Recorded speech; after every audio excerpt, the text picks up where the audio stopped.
of our sponsors.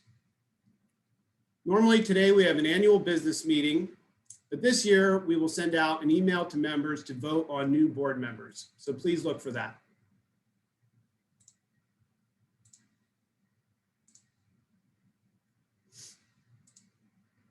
Our first session today is with Dr. Frank Mitloehner. Dr. Mitloehner is a professor and air quality specialist in the Department of Animal Science at UC Davis. He is also director of the CLEAR Center, which brings clarity to the intersection of animal agriculture and the environment, helping our global community understand the environmental and human health impacts of livestock so we can make informed decisions about the foods we eat while reducing environmental impacts. Just a reminder to please write your questions in the chat window.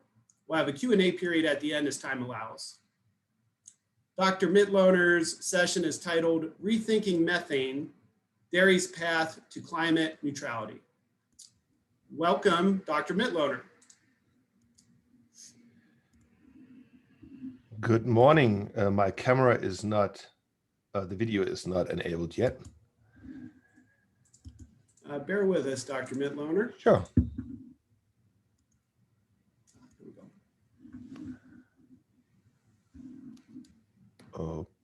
Okay. All right, it says to me, make sure that your camera is powered on and it's connected to your computer, which it is.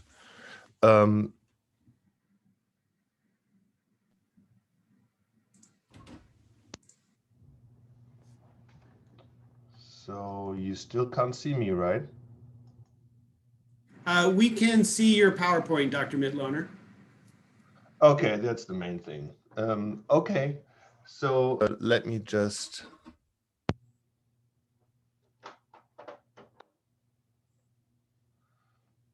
Okay, so I will just get going. Oh, now you can see me, right? Yeah, now yes. You can see me. Okay, very good. Sorry for the technical delay or difficulties. It's always a pleasure to talk to my friends in Oregon, and thank you for inviting me.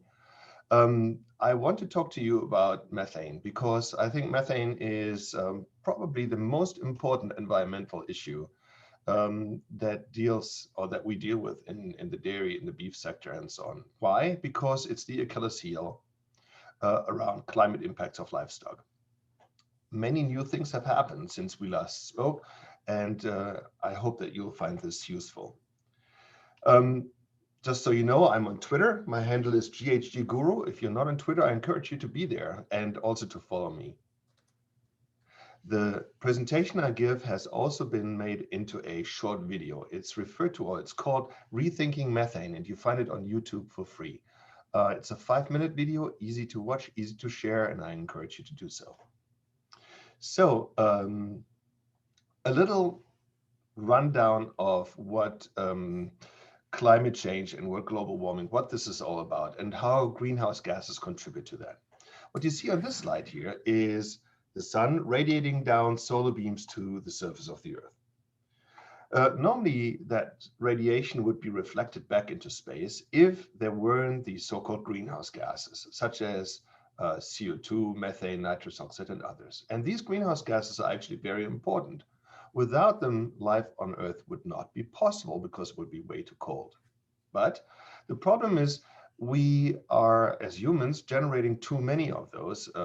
And the problem then becomes that the layer they form, you can compare it to a blanket. That layer is getting too thick. And when I say blanket, what I mean is just imagine a summer evening, it's kind of cool outside and you put a blanket over your body. Why does it keep you warm? Because it retains the radiant heat from your body that goes off, and away from your body to stay close to your body. Similar to that, these greenhouse gases form a blanket over our atmosphere, retaining solar heat back in our atmosphere. And because that blanket is getting too thick, there's now too much of that heat retained, and that leads to the warming impact. So while most climate scientists will tell you that the #1 culprit of human impacts on climate is carbon dioxide, which is a result of us burning fossil fuels such as oil, coal, and gas. Our special friends in the anti-animal arena will say, no, no, no, it's all methane, or the majority is methane, or methane is so potent that we have to curtail it. And the best way of doing so is by getting rid of livestock. This is a narrative that you find all over the world. Don't think that we are the only ones here in California or in Oregon or in the United States. This is happening all over the world, that people say all sources of methane need to be curbed, and particularly ruminant sources, because ruminants are a significant source of methane. So let me explain to you what we have learned about methane and why this change in narrative is of critical importance to you. So when we compare greenhouse gases such as CO2 or methane or nitrous oxide to one another, then a matrix is used called the GWP100. It's referred to as the global warming potential. And this GWP100, which I will mention throughout my talk, is a way of comparing methane and nitrous oxide to CO2. That's almost like comparing beer, wine, and tequila to one another. And you would do that by comparing the alcohol content, right? So here in the case of the global warming potential, you compare the ability of these gases to retain heat from the sun. And methane is 28 times more potent than CO2, nitrous oxide 265 times more potent than CO2. So if something, let's say a source like your dairy produces, let's say 10 tons of methane, all that needs to be done is multiply the 10 tons times this factor, this GWP100 factor. So that's 10 tons times 28. And then you arrive at the CO2 equivalents. So 10 tons of methane equals 280 tons of CO2 equivalents. Okay. Same is true for nitrous oxide. 10 tons of nitrous oxide are 2,650 CO2 equivalent tons. So it is a way of comparing methane, nitrous oxide, and other gases to CO2 equivalents. Okay. So that's called the global warming potential 100, and it was first invented, so to say, back in 1990, and since then it has been haunting us. And when I say haunting us, I really mean haunting us, because when you use this matrix and use it for methane and all methane sources, then it makes ruminant livestock look really bad because methane is so potent. But methane is very different compared to the other gases. And here is where the nuance really matters. This slide here shows the global methane budget. On the left side, you see numerous sources of methane, including fossil fuel production and use, agriculture and waste, biomass burning, wetlands, and so on. These various sources of methane amount to a total of 558, let's call that 560 teragrams of methane globally. 560 teragrams are emitted, are going into the air globally. But what sets methane apart from other greenhouse gases is that methane is not just produced, but methane is also destroyed. Now take a look to the right side of this graph, and you will see that the total sink of methane globally are 548. Let's call it 550. In other words, it's true 560 teragrams are produced, but 550 teragrams are destroyed every year. That means the net is not 560, the net is 10. Now, how can that be that we are not hearing this in the media? We only hear sources of methane, and here in particular livestock sources, but not the fact that methane is also destroyed. When you look at this large arrow pointing downward here, you see underneath sink from chemical reactions in the atmosphere. What does that mean? Well, there is a natural atmospheric removal process where a so-called radical in the air, a molecule called a radical, attacks the methane and steals the hydrogen away from the methane, killing it. Okay? And that happens within 1 decade. At almost the equal rate that methane is produced, it is also destroyed. Obviously not a minor aspect of the narrative around methane, but a major one, but one you probably have never heard about. It's time for us to change that. So I will now walk you around the details of this discussion. So I just told you that the global warming potential, the GWP 100 of these gases is different. But what the fact that I just talked about leads to is, namely that methane is not just produced but also destroyed, is that methane, once it's emitted and in the air, only has a very short lifespan of 1 decade, and then it's gone. Gone. CO2 and nitrous oxide are long-lived climate pollutants. Once they are emitted, they stay in the air for 100 or 1,000 years. Okay, so that makes methane very different. Okay, remember, as a take-home message, methane is not just produced like the other gases. Methane is also destroyed. So how does the methane cycle look like for livestock? It all starts with photosynthesis. What do plants need to grow? They need sunlight, they need water, they need a form of carbon. And that carbon they get from the atmosphere in form of atmospheric CO2. That carbon goes into the plants, let's say the grass, for example, but it could also be, other feedstuffs. And then once it's in the grass or in the feedstuff, the plants convert the carbon, the CO2 carbon, into cellulose or into starch, at least a portion of that. And so then sooner or later, a bovine comes along and eats that feedstuff. And as a result of enteric fermentation, in their digestive system, in the rumen in particular, they are producing methane gas. Methane is CH4, okay? They also produce methane from the manure. And so that's what kind of sets them apart from other livestock, that they are belching methane. And that's actually the largest source of methane from all of agriculture, the belching of our ruminants. But when you look at this carbon here in the methane, the C in the CH4, you have to ask yourself, is that new carbon added to the atmosphere? Is it new additional carbon added to the atmosphere? And the answer to that is a clear no. Why not? Because that carbon in the methane originated in form of atmospheric CO2. In other words, that carbon in the methane is not new and additional. It is recycled carbon. It is not new additional carbon, it's recycled carbon that used to be in the atmosphere before. Now it will stay in the atmosphere for about 10 years and then be destroyed. I told you about the radicals, and the process of this destruction is called oxidation. To be scientifically correct, it's called hydroxyl oxidation. That's the process that destroys methane and converts it back into CO2 and water. So now you might say, well, why is that a good thing? You just told us that methane has a lifespan of 10 years and CO2 has a lifespan of 1,000 years. So why is that good? Well, it's not a good or bad thing. The question here is the carbon that's coming from our livestock additional and new, or is it recycled? And the answer is clearly it's recycled. Now, listen very carefully. A constant livestock herd, for example, in Oregon, a constant livestock herd will not add new additional carbon to the atmosphere. It will not cause new additional warming to our planet. Why? Because an equal amount of methane produced is also destroyed in your dairy sector every year. The only time that a farm would produce new additional methane is when you start a new farm and you build a new herd. Existing herds do not add to additional warming.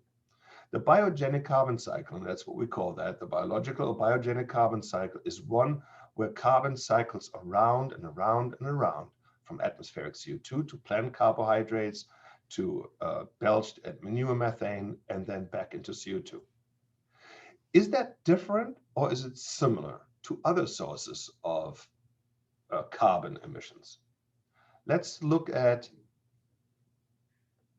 fossil fuel related greenhouse gases. Fossil fuels are responsible for about 80% of greenhouse gases in the United States. The vast majority of greenhouse gases emitted in the United States come from three sectors: transportation, power production, and the cement industry. These three produce 80% of all greenhouse gases. Where does the carbon from fossil fuel, where does that come from? Well, it comes from ancient forests and animals such as dinosaurs that died and decayed and then fossilized and accumulated underground. Over the last 70 years, we've extracted approximately half of all fossil fuels that were stored down there. We extracted them and then we burned them with cars, trucks, trains, planes, ships, and so on.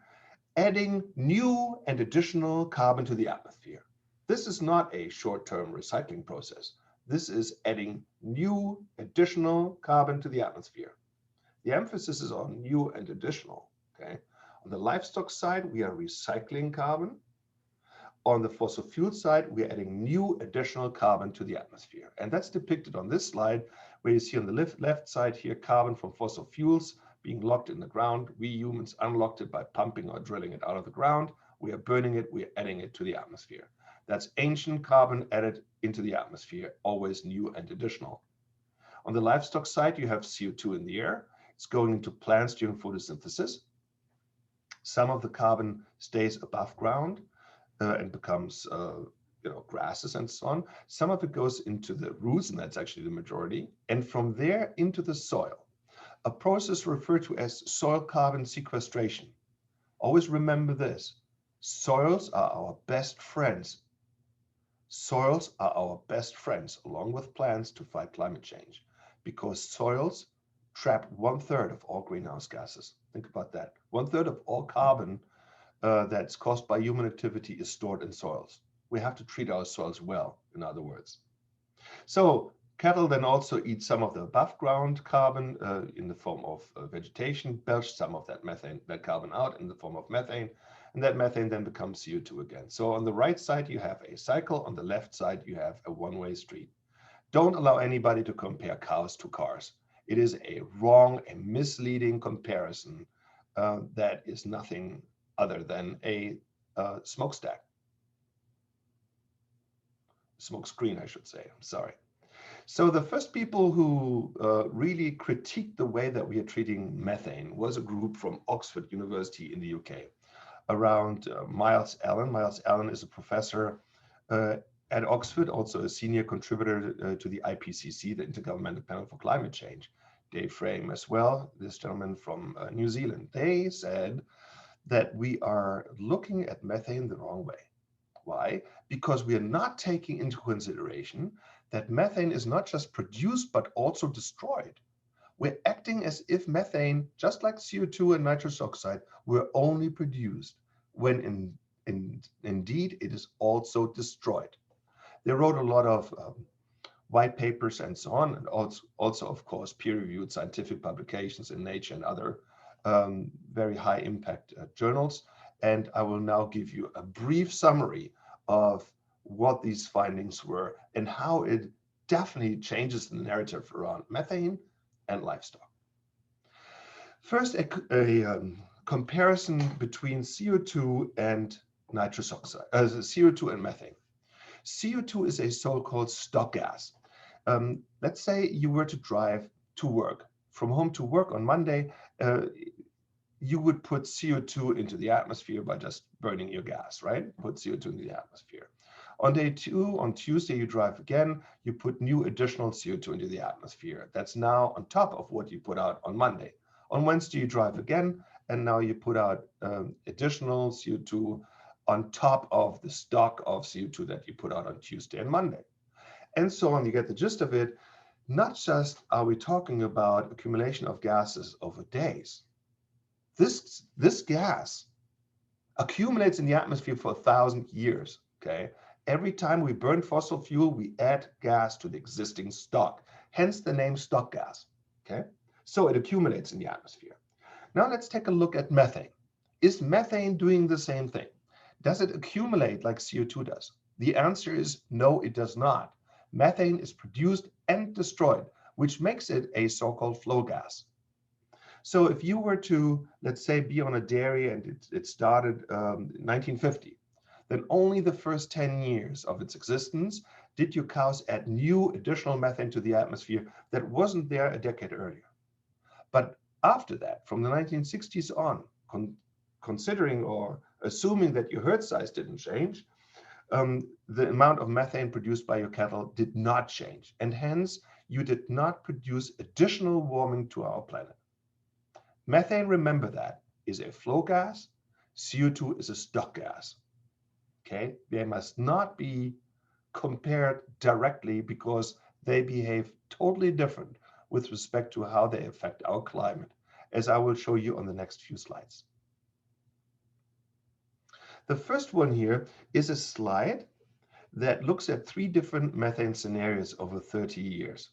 The first one is a strong increase over 30 years, an increase by 35%. The second one is a relative stable methane scenario. Maybe we decrease methane by 10% in this scenario.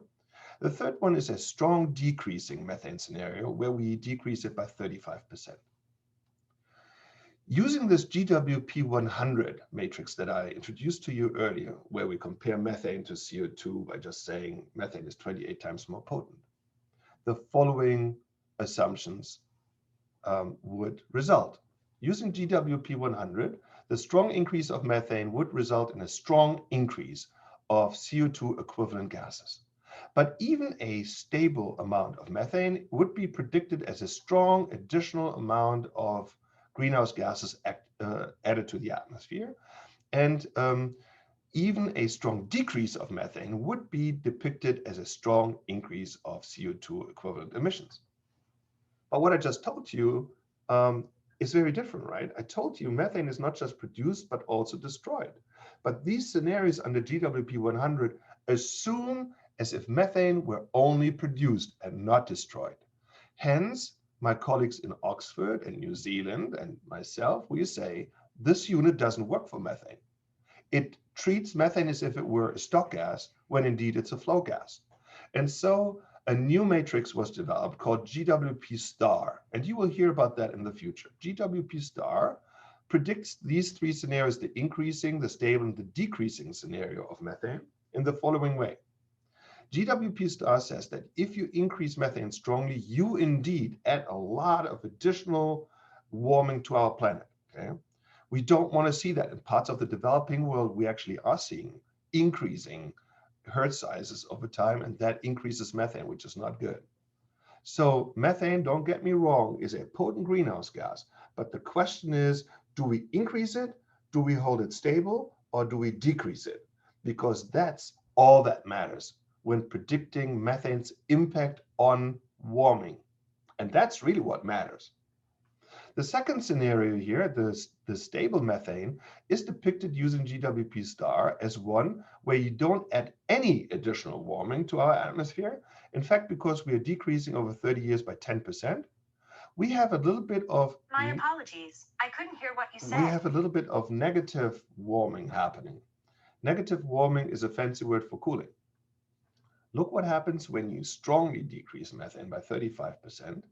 Then we induce a strong negative warming, meaning if we manage to reduce methane, let's say through use of digesters or feed additives or so, then we're actively pulling carbon out of the atmosphere, which has a net cooling effect, much like planting of trees.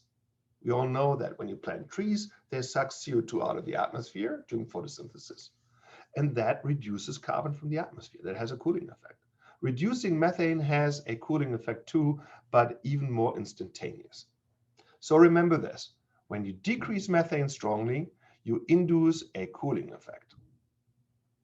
So now my last technical slide, which shows what happens when you have increasing amounts of CO2 versus methane from 2 sources. Let's say CO2 emitted by a power plant and methane emitted, let's say, by a dairy, okay? So let's say the power plant increases its load over 30 years, and now as a result, we have increasing amounts of CO2 coming out of the chimneys. Then what would that do to warming? It would lead to exponentially increasing rates of CO2.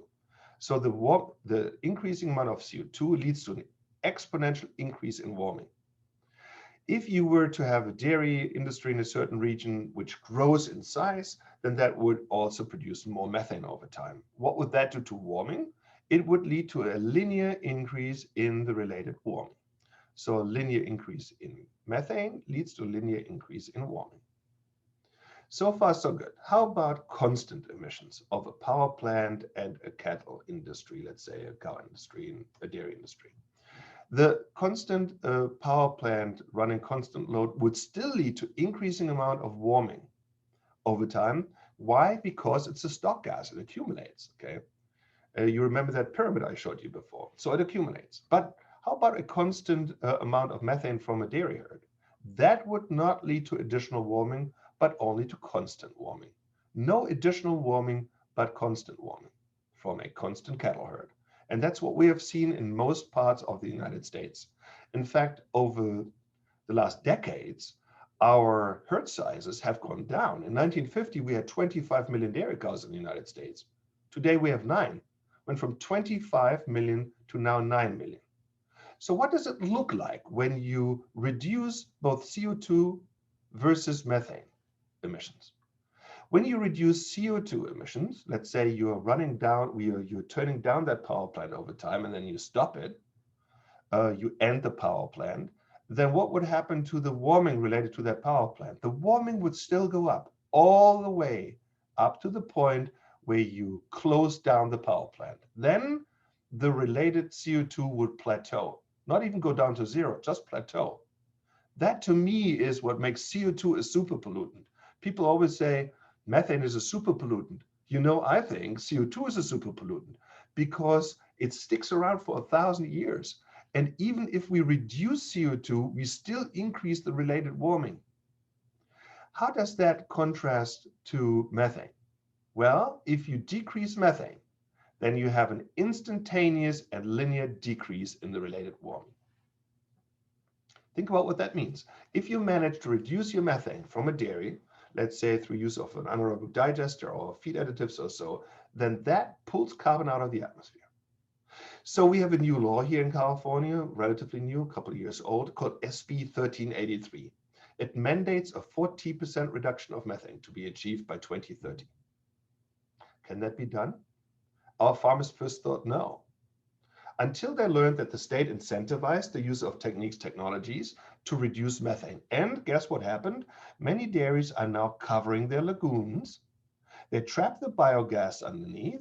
So instead of going to the atmosphere, it's now trapped. And then that biogas is converted into fuel called renewable natural gas. And that fuel is then used to run vehicle fleets. So now these vehicle fleets don't burn diesel and emit diesel emissions, but they are now burning renewable natural gas that really had its origin on the dairy. This is the most carbon negative fuel type there is, meaning we reduce carbon emissions by phenomenal rates. We have reduced our greenhouse gases here in California by 2.2 million metric tons so far. That's a 25% reduction that we have already achieved. We want to achieve 40% by 2030. We're already over halfway there. That is a phenomenal achievement, phenomenal achievement. And if I may remind you, going back a couple of slides, this is the trajectory we are on here, the bottom trajectory of reducing methane strongly and then having a negative warming as a result, meaning a cooling effect. That can be achieved on the methane side. The same cannot be achieved on the nitrous oxide side, which you also emit. So on nitrous oxide, you produce warming, but on methane, you can produce negative warming. And overall, that can get you to a point of climate neutrality. Not carbon neutrality, climate neutrality. And that's really what matters. Your warming footprint is what matters, not your carbon footprint. Okay, so we are well on our path to climate neutrality, and that gets me super excited. If you want to read more about all of this, my center, the CLEAR Center at UC Davis, is of course on the web, and we write blogs and so on. You find us there, you find us on Twitter, you find us everywhere. My center has a web address, clear.ucdavis.edu. I'm very happy to entertain any questions that you might now have, and thank you for your attention.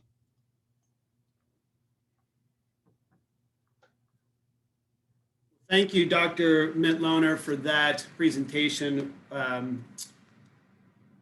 lot of great information in there. So I'll just look through the chat and also some other questions here. So for our industry, the dairy industry, what can we convey to consumers who are concerned about this topic, but that we may not be addressing right now? I'm sorry, what was that? What can we convey with the consumer? We're not doing that. As an industry, as the dairy industry, what can we convey to consumers who are concerned about climate change that maybe we're not addressing right now? I would argue this is as important a topic for our industry practically anything we'll discuss today. So I believe that the most important thing you need to say is, we understand climate is a very important societal topic, okay? It moves, particularly the youth, it moves all of us. And we, the dairy industry, we care. We care, that's a very important message. Not just do we care by talking about it, but we are setting a goal of achieving, let's say, climate neutrality. Some people have a goal of carbon neutrality, but I would say climate neutrality is what we should go after. And we have set ourselves milestones. So not just have we quantified how much we emit today, but we have made pledges to a 25, a 50%, and so on, further reduction. And we are aggressive in achieving those reductions. And then you need to verify what you're doing. Here in California, the state of California has verified that the dairy industry has reduced their methane by 25%. How can they do that? Because these covered lagoons produce biogas, and that biogas is metered. We know exactly how much avoided emissions there are and how much fuel we produce. This is really great because it can make you move into the realm of being a solution to a climate problem rather than being the problem in this. So to me, it is a total change of the narrative. Join us in being part of walking along a path to climate neutrality. California has engaged, is continuing to engage, and I think the West will do the same. And I hope you will in Oregon. Yeah, thank you. And certainly the 25% reduction noted, that's a huge figure. So, thank you for sharing that. Another question we have here, Dr. Mitloehner, how is the U.S. collaborating with other countries to understand and address this topic? I would say that now, really since 2021, the collaboration was or has much improved. Okay, we have lost a few years where the rest of the world marched on and we looked the other way, and the problem didn't go away. The problem is still there, and it's intensifying. So among scientists, there was a lot of collaboration, but there was not a lot going on with respect to encouraging farmers, for example, to focus on healthy soils, to focus on reduction of emissions and so on. All of that is possible, and it's even cost effective. For example, we've done research on feed additives that can reduce enteric emissions. And not just do they reduce methane, which is by itself great, but they are improving components, milk components, as well as feed efficiency. So that's a double whammy. Okay, we should aggressively invest in coming up with such solutions on the manure side, on the animal side, on all sides, also on the land side to improve carbon sequestration. We have a lot of work to do. We are under the gun with much of the public, and no time to waste. Yeah, thank you for that. Another question here, is there a corresponding rate of decline in carbon reduction with methane reduction, as you note, in a cooling scenario? In other words, is there some mathematical constant that can be applied if one takes on methane reduction approaches? Well, on the dairy side, the majority of carbon emissions are related to methane. The vast majority, I would say 80% or so. So the remaining greenhouse gas of secondary importance is nitrous oxide, because once you land apply your manure, you will generate some nitrous oxide. But CO2 is really minor related to dairies, really minor, because respiration doesn't count. CO2 is really minor. So it's all about methane. And getting the methane math right is critically important, because currently we are not getting the methane counting right. That GWP 100 is a disaster for the dairy and for the beef sector. It's inappropriate and it's wrong, and it needs to change. And you need to be behind that, like everybody here in this state. Okay, thank you for that. Question here seems to be on regional collaboration. Could an Oregon dairy add UC Davis to their blockchain to get this information out to customers? I think this is essentially sharing some of the info that you presented before. So I'm not familiar with the blockchain approach, but what I can tell you is I have been incredibly frustrated by the lack of proper communication and education of the public, of our school system, of our policymakers and so on. So Last year or 1.5 years ago, I established a center here at UC Davis called the CLEAR Center. And the center is half research, so sustainability research with postdocs and PhD students and so on. But the other half is communications. And so I hired journalists to work with me to get the word out. And we have been very successful with that. I mean, I know that doesn't sound particularly humble, but we have been very successful with that. There are about 3 million impressions on my Twitter account a month. I have twice the pickup on Twitter as the UC Davis campus combined. So it shows you that the topic is hot, people are interested, we have the reach. I'm now giving testimony before the US Congress. I'm at our Capitol in Sacramento. I have spoken to your Senate in Oregon. The dairy industry in Oregon invited me to talk to your Senate, and that was a successful hearing. So first of all, you can join the CLEAR Center, and you should really. And then secondly, talk to our communications people as to how we can work together. Thanks, Dr. Mitloehner. I think maybe we have time for one more. And this you partly answered. Have you observed a shift in consumers and regulators' view of the dairy industry in California in light of the progress you just mentioned?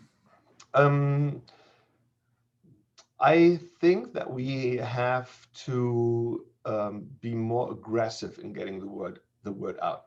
Okay, where we have been certainly successful is there are many groups, anti-livestock groups, that run petitions in front of the EPA and so on, trying to get rid of what they call CAFOs, and they don't want to see digesters, for example. I can tell you our state is solidly set on digesters. Okay, our government is very supportive of digesters because they know we cannot achieve the reductions of short-lived climate pollutants such as methane without them. So all of a sudden, the dairy industry is producing the most, and really kind of get that in your head. It's amazing. The dairy industry is producing the most carbon negative fuel type there is. No other fuel type is more carbon negative, meaning replaces more carbon emissions like the conversion from biogas to RNG. And that's just phenomenal. Okay, it's just phenomenal. We can drastically reduce our impact. In my opinion, within the next 10 years, our dairy industry will be climate neutral, will not affect the climate in any negative way. Is that a major job to be done and communicate with the public? You bet it is. And we cannot do this alone. Currently, we are one of the very few people in this country doing this. And so we do need help. And I think it's in the interest of everybody producing livestock, particularly the dairy and beef industry. Sorry for the long answer, but it's really near and dear to my heart. Dr. Mitloehner, I want to thank you for the presentation. The information is fantastic. Thank you for what you're doing, and thank you for sharing it. We're out of time for questions, so we're going to change gears here, but thanks again for joining our conference. You're so welcome. Thanks again for having me, and I hope to see you in person next time. All right, very good. Thank you. Bye-bye. All right. And